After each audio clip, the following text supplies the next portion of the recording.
வணக்கம். இன்றைய ஆன்மீக தகவலில் இன்றைக்கி ஏகாதசிங்க, பெருமாளுக்குரிய நாள், முருகனுக்கும் உரிய நாளாக கருதப்படுகிறது. இன்றைக்கி செவ்வாய்க்கிழமையில் வரதுனால அதனால் நம்ம இன்றைக்கி விரதம் இருப்பது மிகவும் சிறந்ததாகும்.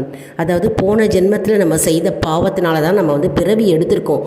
அதனால் நம்ம தெரிந்தோ தெரியாமலோ அறிந்தோ அறியாமலோ நம்ம இந்த பிறவியில் செய்த பாவங்களை போக்குவதற்காகவும் போன ஜென்மத்தில் செய்த பாவங்களை போக்குவதற்காகவும் நம்ம இன்றைக்கி விரதம் இருந்தால் நம்முடைய தலைமுறையே காப்பாற்றப்படும் என்பது ஐதீகமாகும். அதனால் நம்ம இன்றைய பொழுது நாம் விரதமிருந்து பூஜை செய்து பெருமாளை கோவிலுக்கு சென்று நாம் மாலை நேரத்தில் தரிசித்து 2 நெய் விளக்கு ஏற்றினால் நம்முடைய பாவங்கள் குறைய ஆரம்பிக்கும் என்பது நம்பிக்கை. நாம் இன்றைய பொழுது நாம் ஒரு பொழுதும் விரதம் இருக்கலாம் அல்லது முழு நேரமும் விரதம் இருக்கலாம்.